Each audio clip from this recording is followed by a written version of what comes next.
Harry does get something out of that commendation from the White Castle, I think. Hold on. Retake that. He gets something out of the commendation from the White Castle, you said. I can see it now. Harry's passionately arguing for why Molly shouldn't be executed. And when he finishes, the kid behind the counter just says, "Sir, this is a Wendy's."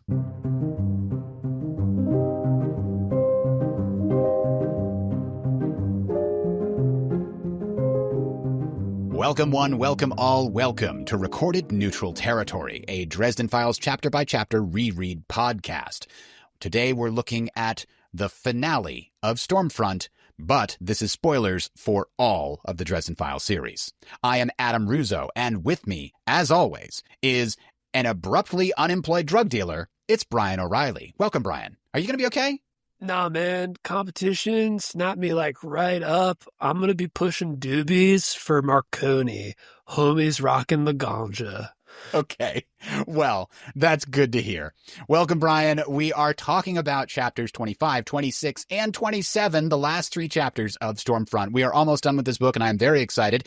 Quick note up front, we will not be releasing an episode next week. That is Friday the 20th, but we will be releasing the final episode about Stormfront the following week, the 27th. We're taking a 1-week break so we can get your questions to talk about on that following week. We'll have more to talk about that at the end of the show. So this episode starts exactly where the last episode left off. Harry has made the decision with his sight open to walk into Victor Sell's dark lair. And as we progress through the opening chapter, the despairing, dark vision of the house just becomes more and more real for Harry. But he walks in, he basically has no problems. The door's open. Victor is just completely confident that he has everything under his control. And this despite the fact that he probably, did he know that Harry came to his lake house earlier? Was he in there at that moment? He could have been sleeping. Maybe he just didn't know. Yeah, I don't think he has any idea that Dresden knows where he is or where he lives, which is part of the reason why he's so shocked when Harry force jumps his way onto the platform.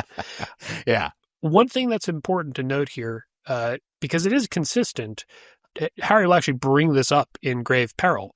There's no threshold in Victor's house because Victor's been using it as a place of business. So not only is it literally open to the public in the sense of being unlocked, but it's also figuratively open to the public, which is why Harry gets to walk in with all of his magic, what's left of it, still with him. And you marked a sentence here where it's referring to the spell, the complex ritual spell that Victor is doing, and Harry calls it tricky. Quote, "No wonder it was so effective. It must have taken Victor a lot of trial and error to figure it out," unquote. Why did you highlight that? I mean, it's almost begging us to assume that it wasn't trial and error, right? That he got this sort of designed elsewhere by presumably someone with more experience than him. And I think there's two key reasons why we can make that assumption. First is we're being flagged the whole story, and even in this moment, that Victor maybe has help. But also, trialing and erroring your kill people ritual sounds like something that would probably end up with you a greasy stain on the floor, right? That suggests that he probably did have help to get it right before he backfired on himself. So then he looks through and he finds all the potion ingredients, and one of them is absinthe. And I think you brought up something, the thing that most people think they know about absinthe probably isn't true. Right. Everyone has this belief, it's actually due to propaganda by the French wine industry 200 years ago, that absinthe makes you hallucinate, that the wormwood in real absinthe causes hallucinations. Now, real absinthe used to be illegal to buy or manufacture in the U.S. because it had wormwood in it, but that's because wormwood is in large quantities toxic. It's not because it's hallucinogenic. The 3i obviously uses absinthe because it's supposed to give you visions. 3i makes you see things, absinthe makes you see things. But it's really okay that absinthe doesn't literally have that effect, because magic is, of course, about belief. So absinthe symbolizes hallucination as a base ingredient, which is why it's used for this working. Victor is also using peyote, so he's not neglecting actual hallucinogens. Exactly. That's not when what Harry is. makes the wake up juice that he uses in Full Moon, I think he uses coffee as the base. The caffeine isn't literally giving him a second wind. It's a metaphor for what the potion is going to do. That's a perfect explanation here as well. Right. So whether Jim did or did not know that fact about absinthe was propaganda doesn't actually matter from a Watsonian perspective, because the magic should work better using absinthe as a base ingredient than water. Absinthe has this significance. Also, I love the vision Harry gets of the Three-Eye, because he does take a brief glance at it with his sight open. It looked different, thick and cloudy with possibility. Potential disaster lurking in every vial. Faces, twisted in horror and torment, swam through the liquid. Ghostly images of what might be. Again, telling us on the one hand, the sight is to a certain extent precognitive. He is able to see an idea of what could happen as a result of Third Eye, but also that Three-Eye isn't just a thing that's going to make people see stuff. It is a looming disaster. It is the kind of thing that could cause apocalypse to be your frame of mind. So in this scene, he decides to finally shut his sight down, and we get an interesting line here. Quote, "I was afraid with the same fear that a child feels when confronted by a large, angry dog, or with the neighborhood bully. The kind of fear that paralyzes, that makes you want to make excuses and hide," unquote. This is a bit unusual because we don't see Harry paralyzed with this fear pretty much any other time in the files. I guess you could say when he's under psychic attack in the Wraith Deeps, he's paralyzed in that moment, but that is not what's happening here. He's not under attack. He's just normal ass fear from, I'm about to go confront a warlock and I don't know if I can do this.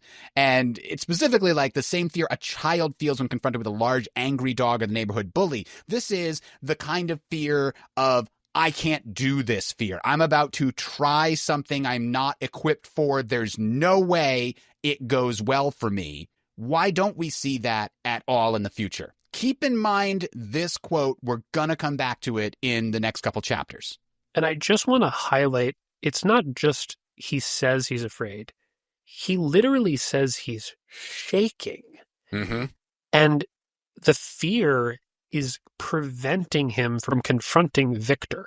It's literally keeping him hidden under the platform where he can feel, quote, his strength from here, his confidence, the force of his will infusing the very air with a sort of hateful certainty.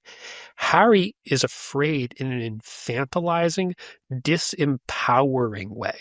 He is plenty afraid of stuff in the future. Harry will tell us all the time that he is scared, he will run away, but he is afraid, usually in the Dresden Files, in a way that leads him to taking action, not in a way that prevents him from taking action. This is a young man who's scared in a way that little kids are scared.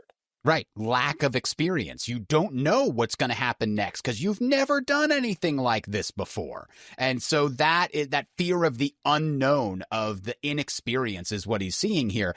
Now, there is one other sort of interpretation of this, because right after he says he's terrified of coming out of his hiding place, he says there's, quote, "But there's no time for hiding, no time for excuses. I had to act, so I forced my sight closed and gathered my courage as best I could," unquote. Now, in the previous chapter, we speculated that maybe one of the reasons he was feeling the draw to use the power that he felt in the place to murder Victor outright with his magic was because he was being influenced by the negative energy through his sight. It was just getting into his psyche in a way that he wasn't feeling. Here, once he closes his sight, he is able to gather his courage and act. And I wonder if there's something about the sight amplifying what's going on above him, the ritual and all that that's going to entail. And that is also amplifying his fear until he closes the sight, at which point he can best the fear and act. Yeah, that's a really good point, because as we've noted, Dresden doesn't leave his sight open like this in future confrontations, even when it would be helpful for him to perceive where his enemies are, etc. I love, though, that immediately after something that is maybe a little uncharacteristic of Harry in the future, we get things that are very characteristic of Harry in the future, the showmanship with which he confronts his enemies. Yes, he immediately walks out from under the balcony. He fuegos the stereo to blow it up. And this is a great little detail. Writers, take note. Butcher reminds you, quote, Murphy's handcuffs still dangled from my wrist, one loop swinging free, unquote. There's your Chekhov's handcuffs right there. He's reminding you this is a thing that is true. And it sounds like just another detail of what's going on, but that's going to become very important in the next chapter. So he then turns, extends his arms, and roars, Veni Che. And I tried to figure this out from what I gathered. Veni meaning I came, like Veni Vini Vici in Latin, and Che is like that or which. Anyway, it doesn't have to make sense. It only has to make sense in Harry's head.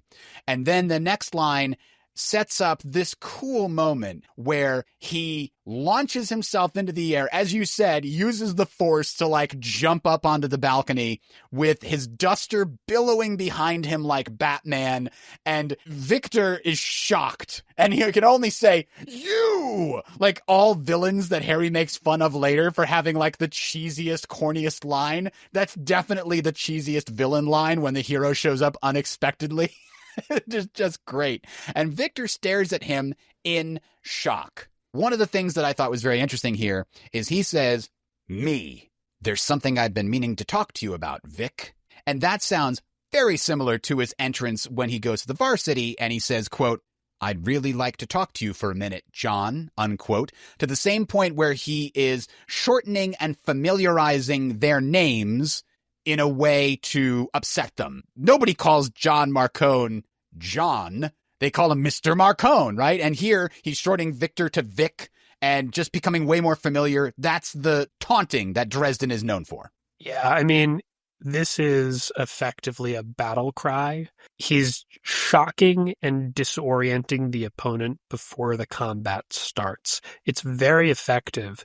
I think Veni Che, what he's literally trying to do there is say something along the lines of, I come at you. Yeah, that's probably it.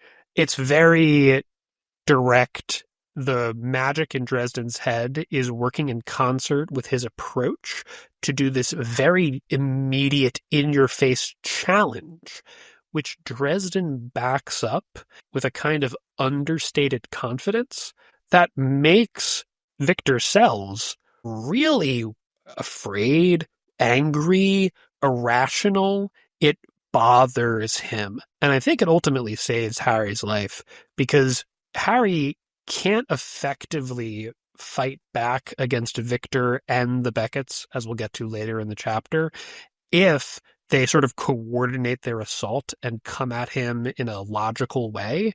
And Victor just doesn't seem to be able to get it together to do that. Something keeps him at arm's length, keeps him from wanting to get all up in there with Harry magically.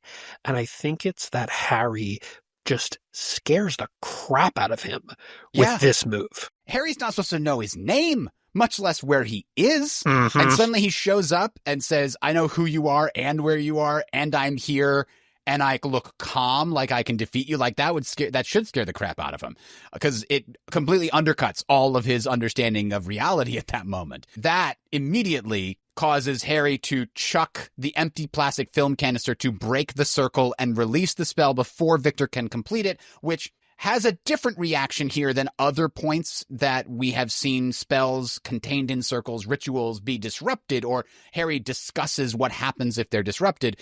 I believe in Blood Rites, he discusses how the wife who's holding the spell in the Wraith Deeps has to keep it going or else it will backlash on her. So maybe spells backlash in different ways, and this one just causes the power to swirl around because Victor's uncontrolled. Who knows? It doesn't seem super consistent, but it might just be that that's how that works. And then Victor starts screaming at him, and he's clearly out of control, compared to Harry seeming to be very much in control, like you said, understated confidence. But then we get down to this line where Harry rushes him and says, I don't think Victor expected me to rise, lurch across the trembling floor, and drive my shoulder into this chest. This is an echo of other things that we have seen this in the past. Wizards don't expect you to throw a punch or to raise your gun. They expect everything to be done with magic. And here he's taking advantage of that again. But the line I want to draw our attention to is right after he goes after Victor physically. He says, quote, "By this time, I was screaming at him, senseless and incoherent. I started kicking at his head," unquote. This, to me, belies the understated confidence that we saw earlier. That was tightly leashed anger that has been boiling ever since he learned Monica's story and saw what she had to go through and has blamed Victor not only for what she did to her, but to Linda and Jennifer Stanton and Tommy Tom. Yeah, Harry is clearly not able to keep his deep anger at Victor from affecting the choices he makes in this moment. I also think it's because Harry's confidence is shaken a little bit by just how close he cuts it. Victor is literally bringing the sacrificial spoon down on the sacrificial rabbit to kill Harry the moment the film canister breaks the circle. And you're right, we would expect a spell held that close to its ending should have more of a backlash. Now, it does seem to, mess up the house pretty badly, pretty immediately, in terms of knocking things around on the platform, and the floor is trembling afterwards. But it doesn't vaporize Victor or anything like that. It doesn't seem to harm him in any meaningful way. So this could be a bit of an inconsistency with how other spells work, or it could be kind of a thing where when a circle is broken like that, there's a chance it'll just vaporize you, and there's a chance it won't, right? Harry's pretty confident that when he bumps Cal's elbow during the Dark Hallow, that's going to be the end of Cal, but then Cal shows up 2 books later. So it might be that Jim's actually always had this idea that breaching a circle or interrupting a spell midway through is highly dangerous, but it's a bit more of a die roll than just an instant fatality. Harry's anger, however, does keep him from noticing that Beckett, Mr. Beckett, has grabbed an automatic weapon and is ready to kill him immediately. The Becketts are cold-blooded killers in this scene. They don't miss a beat. Yeah, and that is something he didn't expect at all. I imagine that if the Becketts weren't able to get it together and didn't have weapons ready then Harry just wins this fight by punching the crap out of Victor until he's incapacitated, maybe with a concussion, maybe just so hurt that he can't focus on anything, and then maybe Harry could turn and deal with the Becketts or leave and call the cops. Any number of things could have happened, but instead they start shooting at him, and he is not prepared for that, because the line where he said he's screaming senseless and incoherent puts the lie to the fact that he seems like everything he's done up until this point is very calculated and thoughtful and rational. And that recontextualizes all the choices that he made. Because you asked me before the show, why didn't he just shoot Victor? Why didn't he do something else other than cut it so close and throw a stupid film canister across? Why didn't he do something to incapacitate Victor from the very jump? He had the ambush. Why didn't he use it? And I think it's because he's thinking with his rage right now and barely keeping control of it. So he's not able to think as rationally and as tactically as he might otherwise. Grab a bottle of absinthe. Yeah. Right? Something that'll actually hit the guy and, if not knock him out, at least bruise him. Exactly. And Harry doesn't plan that out. He just gets his courage together and goes for it and realizes in the moment, I guess I got a film canister, and throws It that. does seem very reactive, which is very Harry, to be fair, at this moment. So then Victor calls his tube to himself and brings out 6 or more scorpions, and he has the most creative way to get these scorpions. His spell is Scorpus, Scorpus, Scorpus. It just is so villainy and just so cliche. So Harry gets into the kitchen, hides behind the counter. He realizes he's been shot in the hip as part of while he was running away, and the broom of destiny falls into his hand, and we move on to the next chapter with him saying, all in all, it was looking like a bad evening for the home team. Yeah. He begins the next chapter with, quote, I was so dead, end quote, which really puts into perspective how bad his situation is. He's pinned down by this automatic. The only reason he's still alive is that the ambient magic in the area caused it to jam once already. He's got the scorpions coming after him, and Victor seems to be capable of doing other workings now that he's set this spell on the scorpions. One thing I want to mention about that is I think this shows some evidence that the spell Victor uses on the scorpions is a self-feeding thing, or that he has charged up a lot of scorpion batteries, because these things start growing immediately, and Victor is still free to do other magic. So Harry's under assault from sort of 3 different quarters, and the only thing he has between him and depth is, I guess, the kitchen countertop. Yeah, and I think you bring up a very good point there. Remember that Harry describes one of the things, I don't remember if it was earlier in this book or later, but he describes one of the things that makes wizards so dangerous is their ability to prepare. If you give a wizard time, they know what they're going into, they can be prepared, they can do almost anything, deal with almost any problem.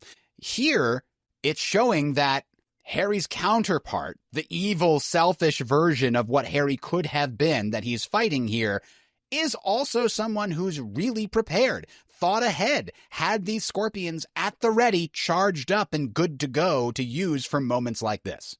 Right. Harry's response to the scorpions is, of course, a stroke of luck on his part, because he realizes that he's got a way to deal with all these scorpions, casting the spell Pulitas. And in an echo of victory, he repeats it twice more, Pulitas, Pulitas. And the broom does a cleaning spell. It sweeps. It just means that word just means clean. Right. So he just starts sweeping the scorpions away. And the thing we know, the weakness of these scorpions is they don't get to Renault size immediately. They start out small and gradually grow. So this broom can bat them around no problem. The funniest part of the scene to me is that quote, the Becketts lifted their guns and opened fire on the broom while I hunkered down by the counter. That is a funny thought, but I kind of write that off as, remember when Monica was describing what happens when she's in the ritual circle where nothing mattered except the lust in the moment, like she loses her mind into that. So I imagine the Becketts are still kind of coming out of that daze. And so they're not thinking too critically when they see this broom come flying towards them, pushing the scorpions. They're like, oh no! And they just start shooting at it reflexively rather than thinking about it too much. But that does show that they're not all there in that moment. Right, and maybe if they hit the broom, that would end the spell. But, I mean, try shooting a moving stick with a revolver when you're naked in the kitchen. Like, it just seems like a very low percentage play. Additionally, Harry tells us that now they've switched to revolvers. Man, Victor is so deranged. This guy's like Scarface. His house just has drugs and weapons everywhere. I don't think this is unrealistic.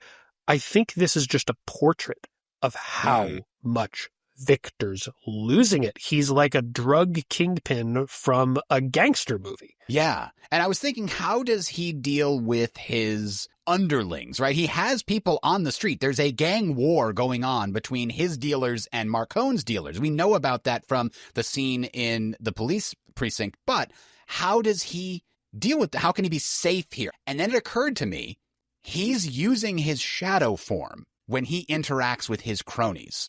And maybe he uses other go-betweens like the Becketts to pay them or pick up merchandise or whatever. But he never has to reveal himself if he has that shadow form spell.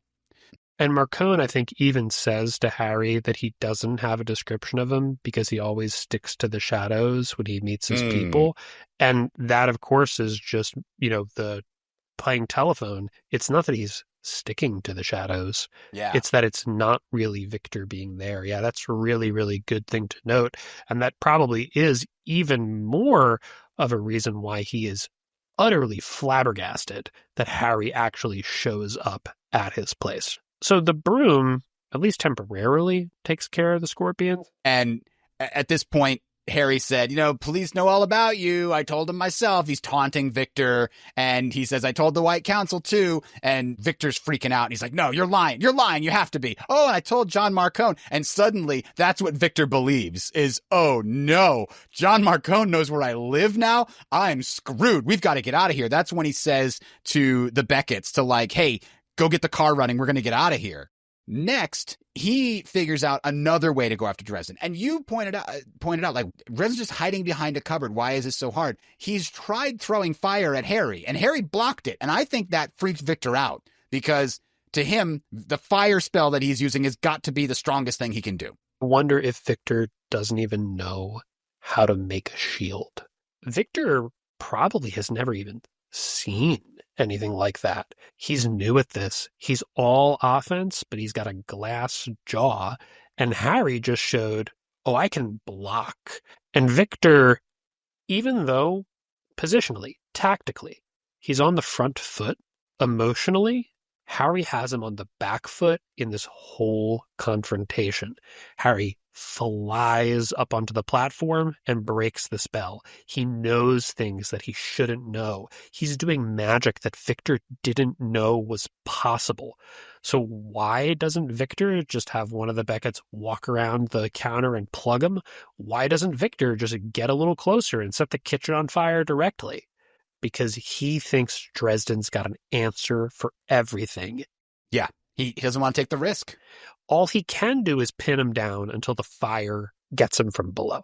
And he's taunting him the whole time, saying, oh, cute, fire's the simplest thing you can do. All real wizards learn that spell in the first couple of weeks. He keeps rattling him over and over again. First with, I told Marcone, I told the White Council that, fire's easy. What's your problem? You're not the real wizard. And then in order to reassert his dominance, he realizes, there's one thing I have that you don't have. And he calls up Kal Shazak.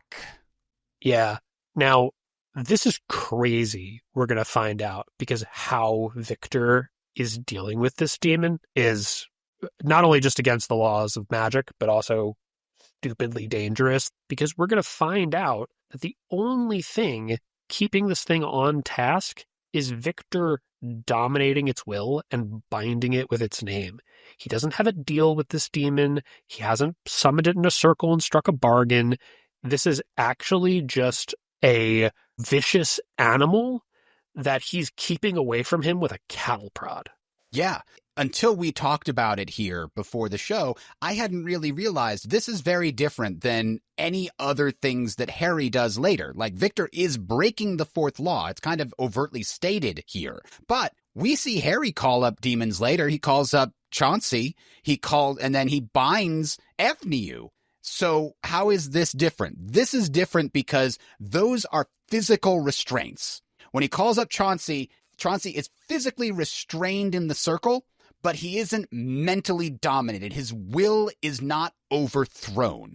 Same with Ethniu. She tries to resist being physically restrained with her will, but Harry isn't dominating her will to command her to do things. He's just allowing her to be bound physically into the crystal and into demon reach. He doesn't break the fourth law in doing that. Here, Victor is dominating the spirit and will of another being, and that is what's against the fourth law. Right. And that means that when Harry uses a being's name to summon it, like he does with Toot in the beginning of this, or Mother Winter much later, he's not dominating them. He is calling to them in a way that's hard for them to resist. So that difference between a request that's hard to deny and a restraint that might even be impossible to break doesn't violate this idea that a creature needs to be able to make its own choices. And I wanted to highlight this specifically because we talked about this in the episode where Dresden summons Toot, because he doesn't give us the text of the fourth law at the time. And I think this does give us sort of the key to solve that puzzle. Breaking the fourth law is literally, I think as you said, hijacking the thing and telling it what to do. Okay, so the toad demon gets called up. Victor, very stressed, sweating, manages to bind it, but just barely. And Harry, with the climactic moment, says, "You really shouldn't just hand someone else a demon's name. I can't get over how clumsy you are." And Harry calls the demon, but doesn't break the fourth law. Instead, he lets it loose, knowing that it's going to want to go after the thing that just tried to bind it more than him. So when he releases the demon, it turns this from a contest that Victor is tactically winning, but emotionally losing, to an absolute everything is up in the air moment. Because now the most powerful thing in the room is aligned with nobody. And I do like this as the climactic moment for the climax of the book, because if this was just a Harry beats him with his fist and wins, or manages to topple him over the thing and then he gets eaten by his own scorpions, that would be less satisfying than Harry comes up with a clever response to Victor's ineptitude, right? This whole book has been about how Victor is untrained, uneducated, and Harry has had formal training. And the solution to the final climax perfectly demonstrates that thesis. So it's very satisfying to see that come full circle right here in the climactic moment. Now, Harry does a bit of a crazy thing next, and this again shows that even though he is the one who went to school, he's still got a lot to learn. Because I think, in any other book, Harry is going to use force here to knock Victor down so the demon can get him, or Harry is going to knock the demon out of the park with a force spell and then deal with Victor. But what he does instead is use wind to throw himself into Victor. Yeah, that is an odd way to do it. And we basically never see it again. Anytime in the future, I think Jim decided, I don't want Harry to be able to force jump places, so we're just going to pretend that never happened. Well, I also think it's probably very inefficient. Harry's using a lot of magic to lift himself into the air and move himself around. I mean, Harry, says the line about wizards, not expected to get punched in the face, and the fact that he's willing to get rough is an advantage. But literally using yourself as a projectile is probably very rarely a good idea. And frankly, it doesn't work here. You almost get the impression that Dresden's kind of already decided when he lets the demon off the leash that this is going to be a suicide mission. Yeah. It very well might be that the case, because fire is spreading everywhere. Victor was about to get away, right? As soon as as soon as the cord was cut to the demon and Victor figured out what was going on, he started to rush towards the door. Harry's like, if he gets out, I'm dead, and he wins. So instead, I'll take him down with me. I think that's the interpretation that I would go with it as well. So they both get pushed up against the balcony. The demon comes over. They're struggling with the demon, and then you get this great, well-defined moment, which reminds me directly of the final scene in Temple of Doom, where Indiana Jones is hanging off of the broken rope bridge with the bad guy, and down they keep cutting down below to the crocodiles that just keep snapping up at the air, and that is just perfect. It's a much shorter distance, but you've got the scorpions that are clapping their claws up and trying to stab up at the feet of the two people that are hanging, and of course Harry eventually realizing he needs one more push to rattle Victor enough for him to make a mistake. So what does he do?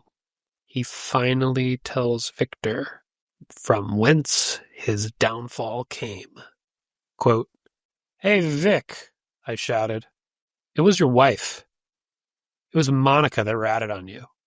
The words hit him like a physical blow, and his head whipped around toward me, his face contorting in fury. He started to say something to me, the words of a spell meant to blow me to bits, maybe. But the toad demon interrupted him by rearing up with an angry hiss and snapping its jaws down over Victor's collarbone and throat. Bone broke with audible snaps, and Victor squealed in pain. That's a great moment. It causes Victor to hesitate at exactly the wrong moment. The demon gets at him, and now they're both on the balcony, balanced, and Harry has a thought. While he's struggling and he's hanging on by his fingertips, he thinks, Murphy, I should have listened to you. Brian, what do you think he should have listened to Murphy about? What is he talking about specifically there? So I'm really glad you pointed this out, because this is a really strange thought to have. You'd expect something like, Murphy, I hope you're going to be all right. Or, Murphy, I hope you get the bastard. Murphy, I should have listened to you.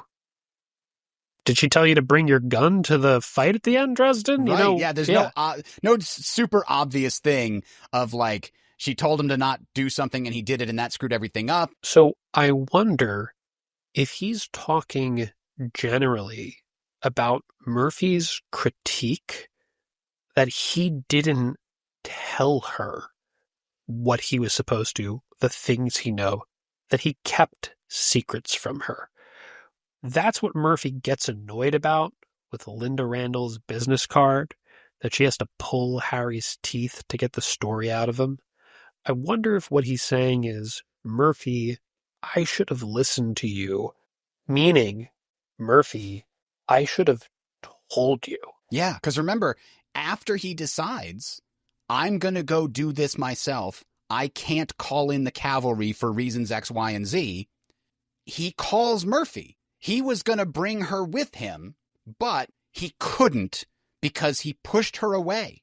He didn't talk to her when he had the chance, and therefore she wasn't there to help him later. That seems to me the most likely situation here, is he's realizing that if he had just talked to her sooner, that she could be here to back him up. He really, really relies on Murphy, in particular, backing him up in future books when he has to go deal with something, and he doesn't have her here. This is one of the glaring examples where he can't call on her for backup. So this next line ties back to what we were talking about earlier, where he was talking about how afraid he was. And we asked, why is he that afraid?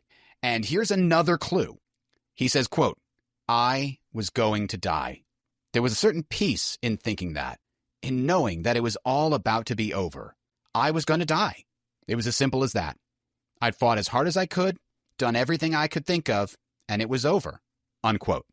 So I think that is him accepting that death, right? As a young man, 25, he's like accepting that he will die. Most people don't get to that stage even before they die sometimes. A lot of people arrive to it much later in their life, to where they get to acceptance, right? You go through the different stages of grief and you finally get to acceptance. He's here at 25 accepting it. And part of the reason he can do that is he's in the process of dying while doing the right thing. Exactly what goes on his headstone later. He's realizing that he can accept a good death if he stuck to his principles and did what was right. He doesn't want to die. He doesn't have a death wish, but he will risk death Harry is coming to terms with the fact that his fear of dying isn't going to be the thing that determines his actions henceforth, by thinking in his last moments that death is acceptable and all he wishes is that he had time to apologize to people for not doing as well as he could. Death liberates him from the recriminations he would face himself with if he survives, but fails. And he views in this moment the prospect of death as less horrible than the idea of having to face these people having failed. That's why he's willing to double down and the second time use Monica's name to counterbalance Victor, to throw him off his game. Harry is always willing to put more at stake if it increases the chance that he gets a good outcome, because his real fear is having to face people he failed. Yes, that is his deepest fear, I think, which motivates so many of his actions. So at this moment, while he's accepting death and wishing that he had time to apologize to Murphy or Jenny, he realizes that he still has Murphy's handcuffs. He's got a way out. He can put the handcuff around the banister and then put his whole weight to pull down Victor and the demon, overbalancing them and throwing them down to the ruin below, where the scorpions and the flames will get them. At that point, you think, oh, good, he's got a way out of this. But no, he starts to immediately pass out. He has saved himself for about 10 seconds before he passes out, and the last thing he sees is Morgan showing up, and Morgan's silver sword goes snicker snack, as we alluded to last time, leaving the scorpion writhing in pieces on the floor. And then he thinks that Morgan is about to execute him in his delirium. But then, of course, Morgan is actually saving him. And that brings us to the last chapter of the book. Yeah, one thing to call out here is these are some really good handcuffs, because they're not just holding Harry up, but they take his entire falling weight and stop him. So the fact that he doesn't seem to break his wrist or break the handcuffs, pretty impressive. Murphy is not buying from the cheap police supplies store. They're getting the good stuff in Chicago. Murphy saves him again by getting good handcuffs. True. So one thing I want to talk about, chapter 27 is oddly structured when compared to the other denouement of Dresden Files books. Specifically, he basically wakes up, spends a very short scene talking with Morgan, and then it gives you like an epilogue where it's just paragraph after paragraph of Harry narrating what happened. Like at the end of a historical drama where they have words come up on the screen that tell you what all the characters went on to do with the rest of their lives. Yeah, like at the end of Animal House for us lower brow. Oh, viewers. There you go. Okay. Yeah. I was thinking the end of Band of Brothers, but that works too. And the scene with Morgan is very short. It's like a page or two at most. So it's an extremely brief scene. Now, it's very important, so I don't want to pass through that without mention. First, Morgan's giving him CPR. We get the impression here that Dresden has just had too much smoke inhalation, and that's why he passed out. So Morgan saves him in the moment, and then sticks with him to resuscitate him. You know, I know that we were talking about how we're sort of backfilling some ideas of who Morgan is from future books and giving him a little more credit in the pages of Stormfront than Harry does. But you get a really strong signal in this last chapter here that ultimately Morgan places his belief in doing the right thing above anything else. He goes literally through fire and flame to save Dresden's life and stays with them until he's sure he's going to make it. He's basically lawful. Like there's no such thing in D&D, but he is. That's because when Harry says like, you saved me, why? There's no comprehension in Morgan's response of like, well, what, you were about to die. There was no alternative. I don't understand the question, right? That's kind of the way that Morgan is responding here. And Harry's like, but that, just because you saw what happened doesn't mean you had to save me. Harry says, you could have just let me die. And then we get this from Morgan, quote, his hard expression never changed, but he said, you weren't guilty. You're part of the White Council. Technically, I had an obligation to preserve your life. It was my duty, unquote. And this is a moment. This is a missed opportunity. Harry could mend some fences here. He could build some bridges. Remember, he left McAnally's with his bridges burning behind him. This is a moment of reconciliation. Morgan is admitting he was wrong. Harry could say, I'm glad we're finally on the same page. Instead, he said, give me a gallon of Listerine, directly insulting Morgan after he had just saved Harry's life. Come on, dude. The funny thing is he uses almost the exact same line on Lara in White Knight. Now, Lara, despite the fact that she's his future fiancée, is literally a monster. But Morgan's not. But I think it's just Dresden letting Morgan know that this doesn't change their relationship. And I think when I was talking about splitting last week, this is what I'm talking about. Dresden has put Morgan in the camp of asshole I don't like, and he's not willing to change his mind on that. The thing that's craziest about this for me, though, is Morgan's line there, technically I had an obligation to preserve your life. It was my duty. Normally when somebody says, well, technically I was supposed to, they're talking about something they didn't do, because though they were technically required to, nobody would actually. I honestly think that, the lawful joke aside, it's just that Morgan is exceedingly lawful good.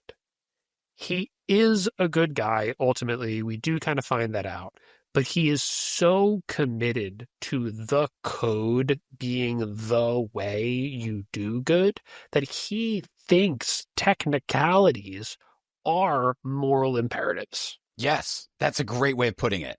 Okay, so we get this list of things that are wrapped up in this chapter, and it's usually like a paragraph or two for each one. I'm just going to briefly run through them super quick, and then we're going to come back and talk about a couple of them. So, number 1, the police caught the Becketts. The varsity burned down, mysteriously. Word on the street is that Dresden took out Victor on Marcone's behalf. That becomes important next book. The White Council lifted the doom of Damocles, obviously very important. Murphy recovered and resumed her working relationship with Dresden, although not quite as familiar. That's also very important. Monica and her children vanish into the witness protection. We never really see them again. Jenny sells his Komori. And Bob comes home after a wild college party. Susan writes a great article, and he gets another date with her. He manages to cajole another one out. Mac gets his car back. Dresden gets his card back. Toot Toot and Co. get lots of pizza, and Harry gets some self-confidence. Everybody gets something. You get the brain, you get the heart, you had the courage all along. And as I mentioned before, this is a little bit strange because of the way this is written. I feel a little rushed in comparison to other Dresden Files books. The way that I would have imagined this to be written, having read the rest of the series, is we get a scene with him in Max, and Murphy comes in and says something to him, and they have a conversation. Or, like you pointed out earlier, in the hospital scene, when he wakes up in the hospital and she's right down the hallway, we'd see that scene play out where she comes and throws the flowers back at him. And then maybe we see another scene cut to Max a couple weeks later, and we get to see him cajoling the date out of Susan and explaining what happened to all of these other people that were involved. And her sharing, oh yeah, did you hear the varsity, burned down? Like, you could litter all of these things into a couple of scenes to do a show don't tell situation rather than just this, the narrator comes out and tells you what happened. Think about it. In the later books, we're going to have, right in a row, proven guilty, couple of long hospital scenes where they do exposition, White Knight, hospital scene with Elaine wrapping that up before they go to Bad Guy Part 2, and then very next book, Small Favor, multi-page hospital exposition with Mab and Uriel and the Carpenter family. That Murphy scene of her waking up and throwing the flowers back in his face fits seamlessly with those other moments that Jim has lovingly peppered the series with. Here, he's trying to wrap up this book, get it over with. We had the climax. I'm supposed to kind of, wrap things up with a bow. This is something where you clearly see a writer who hasn't yet gotten the fans adoring these characters, knowing them, spending time with them. It's somebody who needs to tie up the plot threads, not somebody who is trying to make characters feel as human as possible. Yeah, he gets much better at that as the series goes on. And this was his first book. So this is not a criticism. It's just me noticing the difference, right? It is what it is. Yeah, let's be really clear. This is well done. He executes this with some funny scenes, some good asides. It's not bad. It's just odd. Exactly. It doesn't fit with the way he writes things in the future, which we prefer, but it's perfectly well written. Just because an author changes and arguably improves does not mean that they were bad at first. Absolutely. So let's go back to a couple of the lines in this series of paragraphs. One of them that I caught my eye that was interesting here is Murphy professed to have no memory of what happened at my office, and maybe she didn't. Let me ask you, Brian, do you think she actually had no memory of what happened at his office? The way this is written suggests that she's lying. It didn't say Murphy had no memory. It said she professed to have no memory. And then the last part of that is maybe she didn't. Harry doesn't seem to believe her. Yeah, I think Harry's correct here. Murphy is lying, and I think it's pretty obvious. So we're going to have to go to a line that's mentioned a little bit earlier here. Word hit the street that Marcone had hired Harry Dresden to take out the head of the Three-Eye Gang. That's the word on the street. That's what everybody's hearing. That's what the cops are hearing. That's what the bad guys are hearing. That's what everybody's hearing. Harry says, quote, I didn't try to deny it. Harry lets everybody believe he did this on Marcone's say-so. Now, he does that for very reasonable reasons. But he also does a really crazy thing that's going to be established in Full Moon. He and Murphy don't talk about any of the stuff that went down in like the last 2 days of this book between now and the events of Full Moon. And part of the reason why Full Moon's so weird is they don't even really talk about it in a blow-by-blow fashion then. I don't think Murphy necessarily believes that Harry took out a hit on Victor, essentially. But I do think that she's really freaked out that he never once, in the times they work together afterwards, because she does bring him back in, denies it. Yep. And I think it's a bit of a pride thing, too. I think she does remember what happened. I think she remembers him saving her life, or at least acknowledges that, even if she only remembers it in scraps. And that kind of chagrins her a little bit. She had pegged him as a suspect, and she was wrong. And she feels a little embarrassed. And her pride is hurt. She doesn't want to acknowledge that, and she doesn't want to talk about it. So they both have reasons not to talk about it, and yet it would be very, very good for both of them if they could get that all out in the open, and that's why we have so much tension in Full Moon. Well, I think the reason why I said all that is because I think that if you take that idea and play out the counterfactual, that she actually doesn't remember the office, how the hell is she bringing Dresden back at all? Right. If she actually has no memory of Dresden saving her life from the booby trap, all she knows is she went to his office, a booby trap was sprung on me, I nearly died, and he killed a guy for Marcone. There is no way Karen's going to have any relationship with this guy at all. So she must remember that he went to the office and actually remember that he saved her life. And that is even worse for her in a way, because she's in debt to him. She rescinds the arrest warrant. He saved her life. He took out the guy. And it's not that she, had to demark him from suspect in her brain. he's also suspected as being with Marcone, which, by the way, I know that me saying that maybe sounds implausible. Why would Murphy believe that? It's perfectly logical. Marcone is literally trying to hire him in this book and the next book. Marcone wants that to happen. Yeah. So she doesn't know Harry well enough to know that he would turn that down, because the vast majority of people wouldn't, especially like a private eye in Harry's position. Those guys are kind of crooked all the time. I mean, Marcone probably has guys in Murphy's unit on his payroll that she has to work with. He is almost certainly paying off huge chunks of the cops. Murphy probably works with people who are that level of corrupt on a daily basis. She probably expects that most people are that corrupt. She knows that Dresden isn't because he's a good consultant. Yeah. We don't have any reason to think they've worked together enough for her to know him that well. So I think that she must remember that's the only way they'd continue to have a working relationship, and she won't say so because she can't acknowledge that he saved her life. Yeah, and my last piece of this is I think Murphy has the same hero complex that Harry has, in the sense that when Linda is killed, Harry blames himself, and when Harry and her wind up in the hospital, she blames herself for it. If I'd only listened to Harry, then I wouldn't have opened that desk drawer. He would have had me for backup. Victor would be alive and in jail. Like, that's her line of reasoning. This is my fault. She has the same complex that he has. And so that is also another piece of guilt eating away at her. Right. So we're covering this ground thoroughly because it makes up a huge part of the Full Moon plot, so it's really important to go into.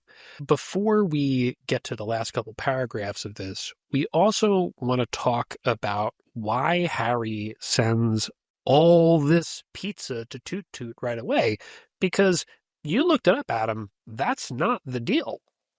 No. The quote here is, I made sure to send pizza out to Toot Toot and his fairy buddies every night for a week, and once a week ever since, unquote. So that is a lot of pizza. And the end of that paragraph is, I make good on my promises. So I wanted to go back to the earlier thing. What exactly did he promise Toot Toot? Here's the line from earlier. His promise to Toot Toot goes like this. Look, maybe I can bring you guys some pizza sometime soon to thank you for your help. Unquote. That's it. He just said, maybe I can bring you some pizza sometime soon to help you. And he gives them pizza for a week and then every week thereafter. That speaks to me that he is doing way over delivering on that promise. He is purposefully building up a line of credit with a member of the Fae, and he is going to call in that debt occasionally in the future. He is thinking this through and looking ahead, being a wizard. Yeah, we don't think Harry is like a Machiavellian genius or anything. But he's a smart guy, and he does think long term. So you figure that Harry has some idea here that he's made a bargain with Toot Toot at least once. We think more given the evidence of their first conversation. And by over-delivering on his promise here, he's one, ensuring that Toot is willing to get ensnared by those circles in the future, but also creating something of a debt that's going to kind of make Toot feel obligated to do that.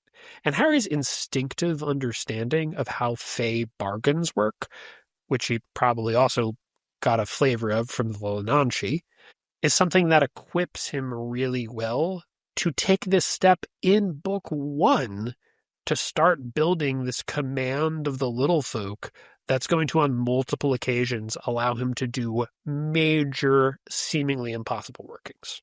You're right. He does think in the long term. We see only like these short books where he's reacting all the time, and it can be frustrating. Like, why didn't he think ahead? Little Chicago is an incredibly long-term project that is kind of crazy. Like, even Bob isn't sure if it's going to work, but Harry's like, this will make everything so much easier. I'm doing it. This is another example. Putting the spells on his duster. He talks about how he has to layer them on every week over and over again. But he goes through that process because he knows he might need it way down the road. And this is a perfect example of that. It might even be simpler than all of this. I'm just going to make friends with them because it was very useful to know them in this instance. It might be useful again. And over time, he realizes the things we're talking about where he's building up credit with them. And that's the way that their debt thing works. Right. Now, the very end of this is to talk about what Harry got out of Stormfront. What does he tell us, Adam? He says the following, quote, "And me? What did I get out of it? I'm not really sure. I escaped from something that had been following me for a long time. I'm just not sure what. I'm not sure who was more certain that I was a walking antichrist waiting to happen. The conservative branch of the White Council? The men like Morgan? Or me? For them, at least, the question had been partly laid to rest. For myself, though, I'm not so sure. The power is there. The temptation is there. That's just the way it's going to be. I can live with that." So it's pretty interesting that Harry says that for them, the question of whether he's going to go bad has been laid to rest, but he's not so sure because at the end of this book, it seems like these events, and particularly the fact that in lifting the doom, the White Council called him valorous above and beyond the call of duty, changes some things about his self-perception. Absolutely. And it's important to understand that from Morgan's perspective, he saw Harry go in there, fight the bad guy, not break the first law or the fourth law, and risk his life over and over again to stop the bad guy in an almost certain death way. And that's where you get valorous action above and beyond the call of duty. What did the White Council and Morgan not see? They didn't see him wrestling with temptation outside of Victor's house. Harry does have that memory. So for them, it had been laid to rest because they only saw the valorous action. They didn't see him barely fighting off temptation. He has that memory, and now he's decided that he can live with that. He's fought it off once. He can do it again. I think that's where his confidence comes from. Yeah, that's definitely a huge part of it. This time, he managed to defend himself without striking out with magic. That's probably true, yeah. But Harry does, I think, get something special out of that commendation from the White Council. So during this book, Harry has to keep reminding himself, I'm a wizard. But in addition to that, he seems to be trying to prove to himself that he is a wizard. And what the council says here is that you didn't just do what a wizard would do. You did more than what we'd expect a wizard to do. He goes from, I have a duty to be a wizard, to the supererogatory. I'm going to be a good wizard. I'm going to be better than what I have to be. And in making that calculation, I can be what I'm supposed to be. And I think that's a big reason why we don't see those flashes of infantilizing fear that we see in this confrontation, because Harry believes after this book that he really is a grown man, a wizard, not just somebody who's trying to be one. And that speaks to his whole journey here, to the fact that we see him with more self-confidence in future books, without being paralyzed by fear, standing up to the White Council more than just standing up to Morgan, being mad at them and saying, I am a good guy. You guys persecuted me. Until this point, he kind of thought maybe they had a point. Now he decided, no, I'm a good person. Screw you guys. I'm going to prove it. So that takes us to the final set of paragraphs here at the closing of the book. Why don't you close it out for us? The world is getting weirder, darker, every single day. Things are spinning around, faster and faster and threatening to go completely awry. Falcons and falconeers. The center cannot hold. But in my corner of the country, I'm trying to nail things down. I don't want to live in Victor's jungle, even if it did eventually devour him. I don't want to live in a world where the strong rule and the weak cower. I'd rather make a place where things are a little quieter, where trolls stay the hell under their bridges, and where elves don't come swooping out to snatch children from their cradles, where vampires respect the limits, and where the fairies mind their P's and Q's. My name is Harry Blackstone Copperfield Dresden. Conjure by it at your own risk. When things get strange, when what goes bump in the night flicks on the lights, when no one else can help you, give me a call. I'm in the book.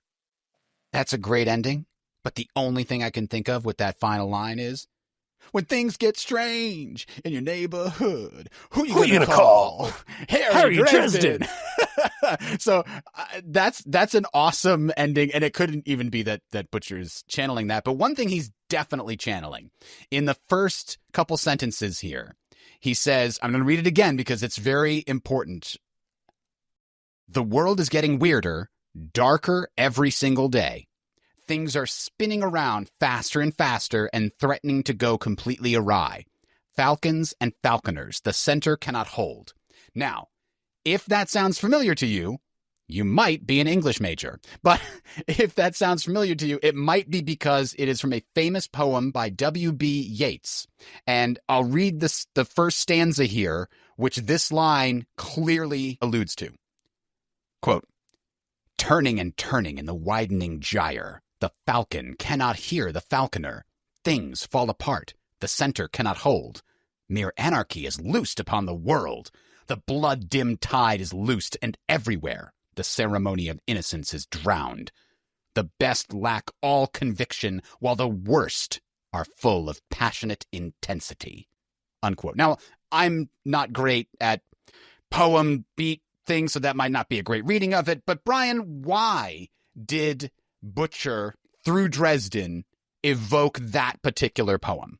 So I love this poem. It's one of my favorites. I've got the first stanza memorized. Love it.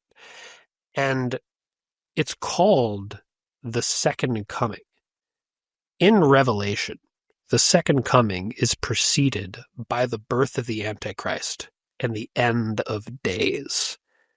That's what the poem is about. It's metal as hell. It's an apocalypse, capital A. And Jim says that he turned in Stormfront, and the next day he turned in his 20-book outline capped with a big apocalyptic trilogy. The reason why you quote the second coming at the end of your book one is because you're already planning the apocalypse. And I love the lines he's quoting. They're the beginning. He's quoting the beginning because this is the beginning. But the falcon cannot hear the falconer is saying that the falcon is a hunting bird. It's going to kill for the falconer. It's flying off to kill another bird for its master. If the falcon cannot hear the falconer, it's just going off to kill. It's not doing what it's told. It's not being properly restrained. It is a raptor flying around and dealing death. Much like a demon released from its leash. Exactly. Much like all of the things that are let off the leash in the early books of Dresden. And what does Nemesis do? It frees things from their rightful constraints and lets them take actions that are against their very nature. Yeah, and that illusion, the world is getting weirder, darker every day, that's what is referred to throughout the series. And part of it is explained by Nemesis, exactly as you said, pulling strings behind the scenes, but it's also leading up to this big apocalyptic trilogy. And the next paragraph where Harry says, in my corner of the country, I'm trying to nail things down. That's very much like a Western attitude. The sheriff's in town. This is my town, and my town is not giving in to chaos. As we were talking about, I think way back in the very first episode, hard-boiled noir detective stories are basically Westerns patched into the modern day, more or less. Yeats is taking in his poem from Revelation, where, the beast comes forth and the nations of the world follow it and people receive the mark, and those who are good are downtrodden and persecuted. The best lack all conviction. The worst are full of intensity. Jim turns that on its head here. He's read the poem, that's why he's quoting it. Harry does not lack conviction. In his corner, he's going to hold the apocalypse at bay. That is a hell of a thing to do in 2 paragraphs at the end of novel 1. Yeah. We all always joke about how hard Jim is on Dresden, but in book 1, he gives him the job of forestalling the apocalypse or saving the world from it. That's a heavy lift.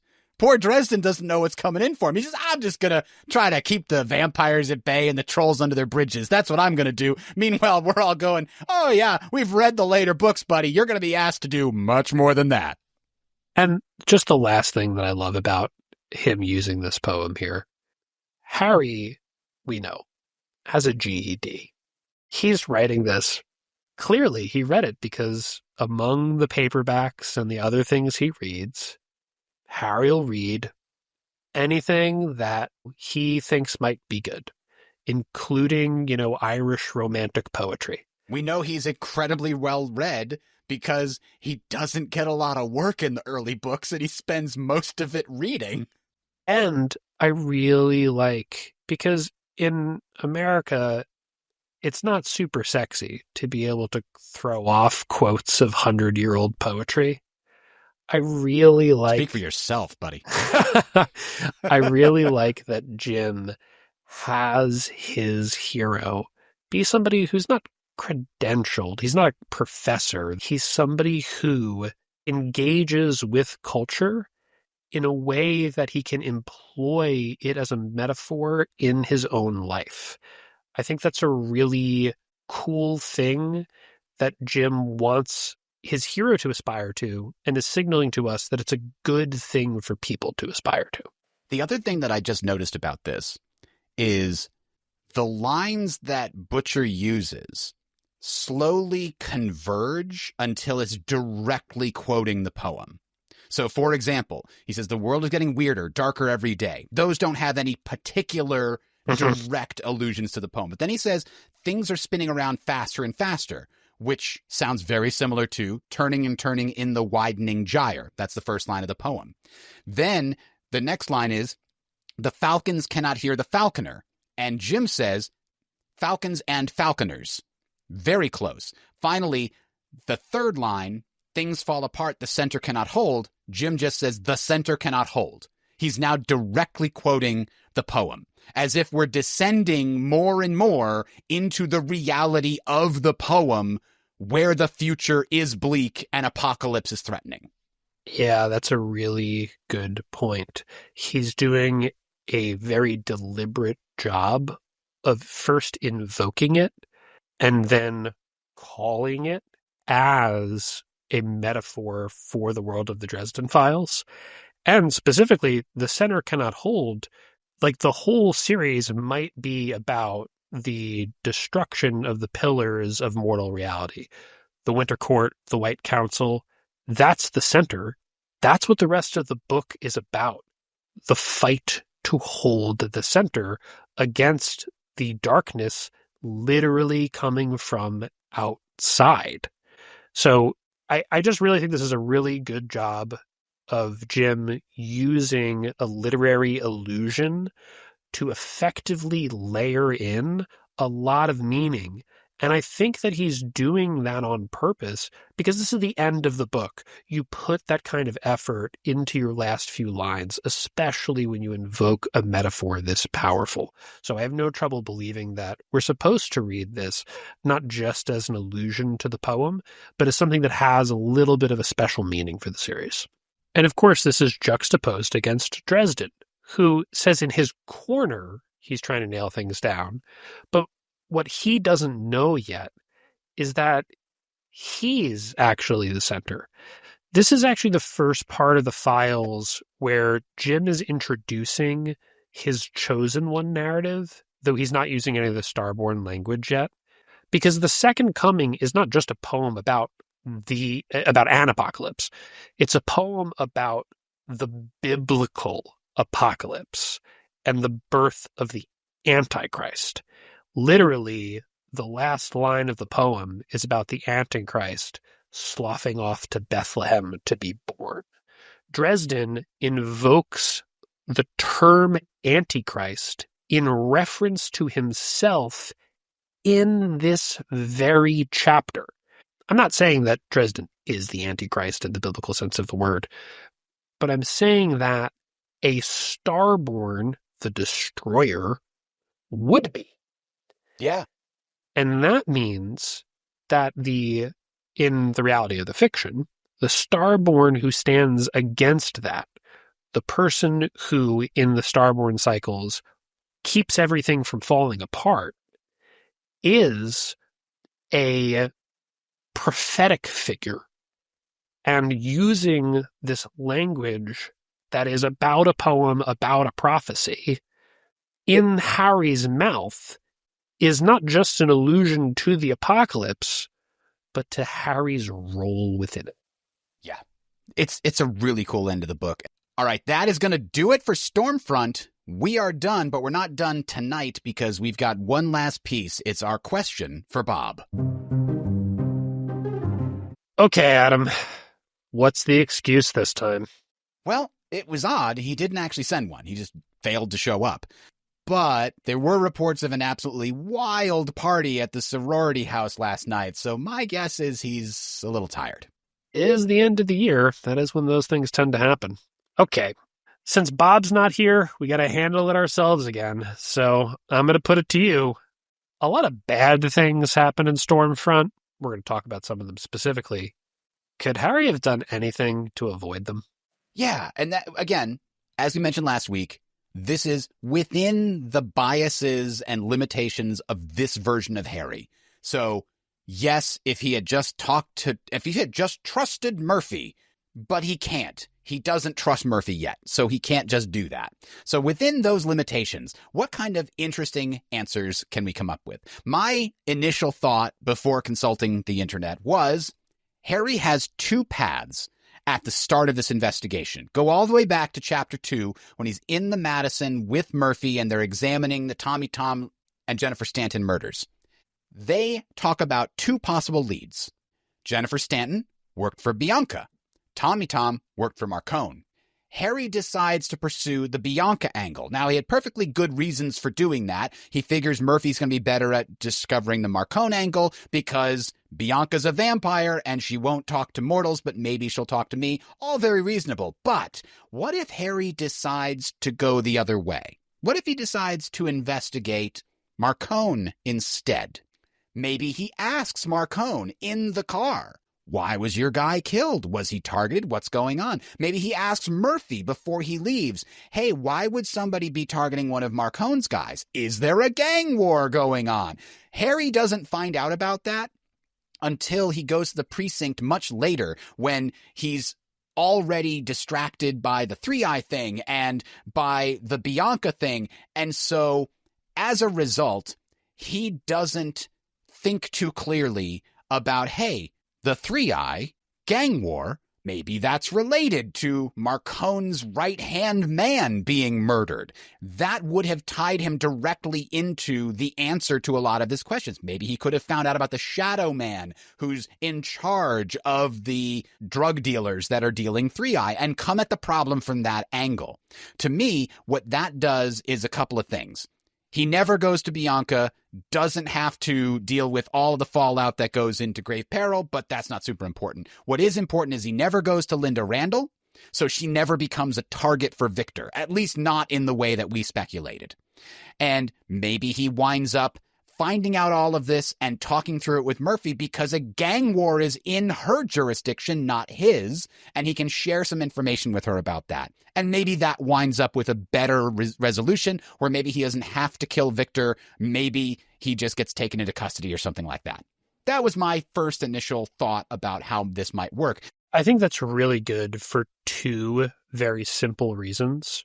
First, if Harry's a more experienced investigator, of course he might think to do that. But also, if you're just an idiot plucked off the street and two people are killed in a hit, and one is a prostitute who happened to be there, and the other is a major league player in the local organized crime syndicate, that other guy is the one who was probably the target. So the fact that Harry doesn't chase down the Tommy Tom angle is kind of silly. And it might be because when he meets Marcone in the limo, he just kind of gets put off the idea of doing that. He doesn't want to deal with him. And that's a bridge that he could have crossed, because Harry's willing to deal with Marcone later in the book to chase Gimpy to the varsity. It doesn't take much for me to believe that he could have followed that lead.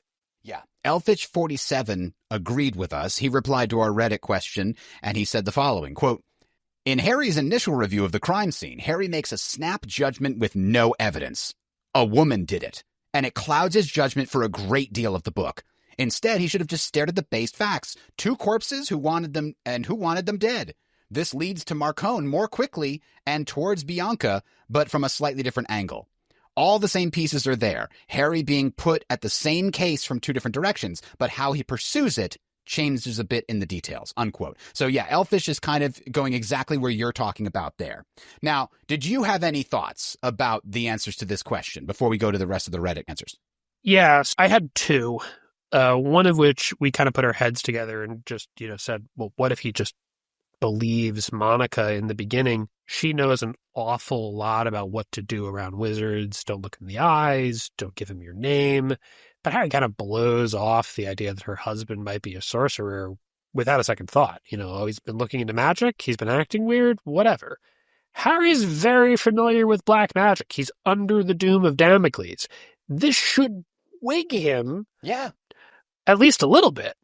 So obviously, if he takes that seriously, maybe he does everything the same, but when he goes to the lake house and he finds the film, he tries to track down who is taking pictures. Maybe when he finds that nobody's there, he says, I'm going to have a stakeout and see what happens. Or maybe if he believed her, he just opens his sight and looks at the house and goes, whoa, that's a lot of negative energy there. There's really something to this. Hey, Morgan, you see this? That really could have solved the problem way fast. Now, Harry is not somebody who weirdly believes in magic that he's not already aware of very easily. So that might be a little out of character. But I think the really big point of departure for me, and I think something that if you sat Harry down and had him think about it for an hour, in the book, he would decide not to do, is visit Linda Randall.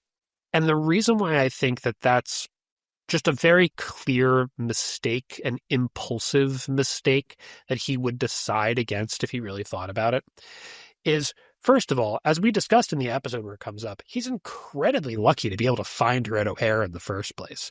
The only way he's going to do that is if she's not about to get on a plane. And if she's not about to get on a plane, then he doesn't have to rush there to do that.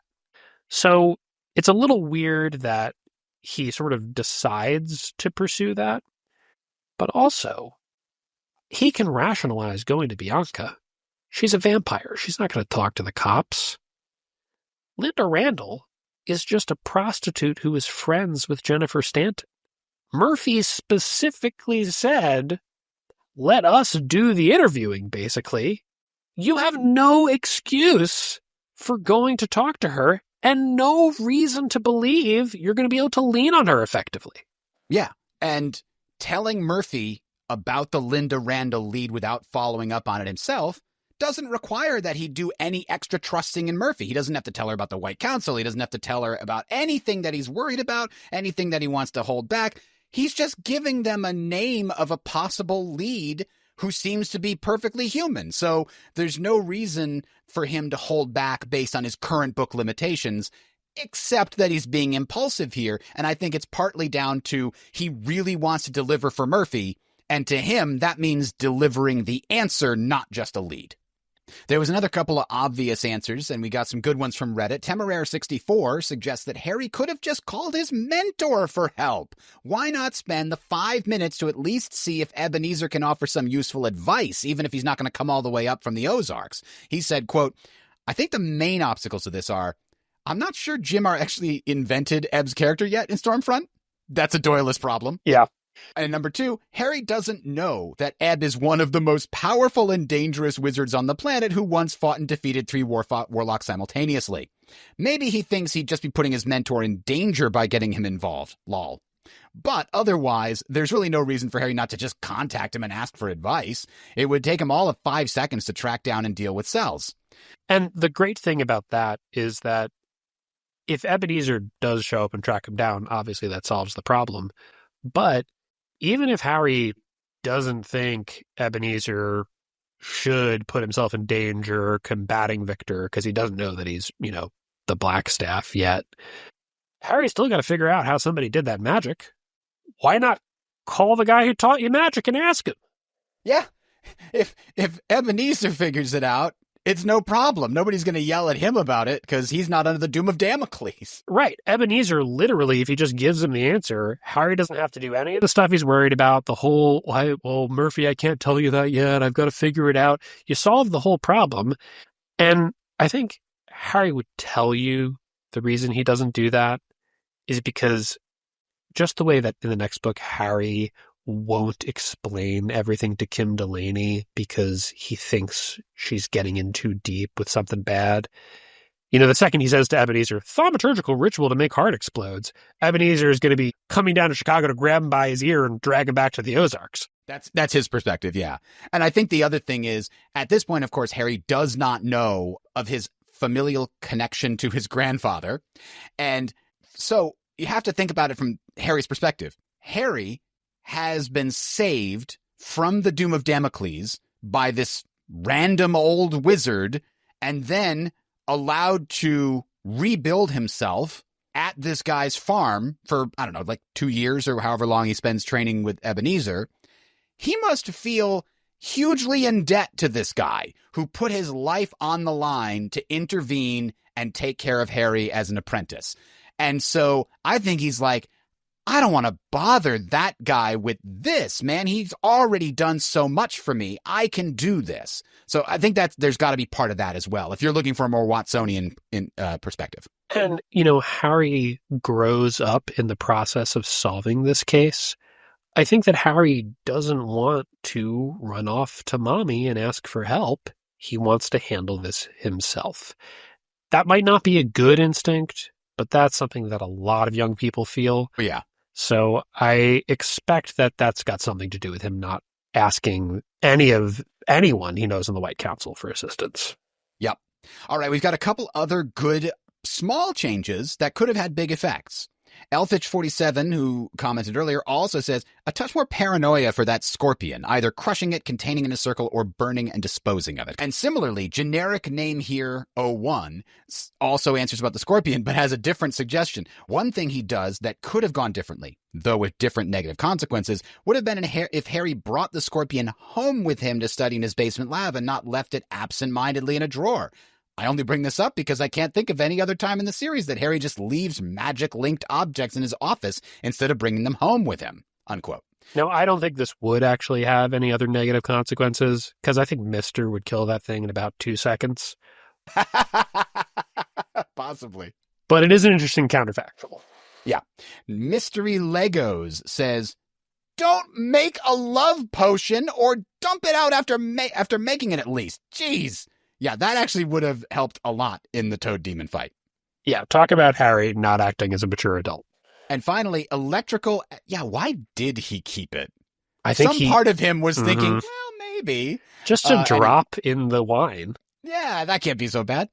Electrical ad 5851 says, call the wardens like he's supposed to. Now, we know that Harry has a bit of a chip on his shoulder about the wardens. He might not want to call them because he just hates them, right? So you could still see a reality where a different version of Harry goes, I can't take on a warlock. I guess I should just tell Morgan. Yeah, this is one that I think would actually jump into the out of character zone maybe a little more out of character. But I think it's a good point because it brings up the fact that Harry's commitment to dealing with this himself is irrational. Multiple different ways he could have dealt with the problem, but he didn't because he must do everything himself. Right. So, next week, there'll be no episode. But the week after, the question for Bob will be, forget about Bob. You, listeners, what have we missed? Yeah, what's the question for us? There must be some things about Stormfront, whether it's just Stormfront on its own, or connections from Stormfront to other books, characters that change and move from one book to another. If you think we missed something, if you want us to talk about some other meta element that has a tie to Stormfront, Jenny sells us Komori. Jenny sells us Komori, of course. But seriously, guys, if there is any theory that is tangentially related to the text of Stormfront, we're totally willing to talk about it in the show. Yep. So with that, I think we are done for today. We'll see you in 2 weeks. Thanks for listening. Please direct any questions or topic suggestions to mac@rnt.fm. That's mac@rnt.fm. Recorded Neutral Territory is licensed under Creative Commons Attribution Non-Commercial 4.0.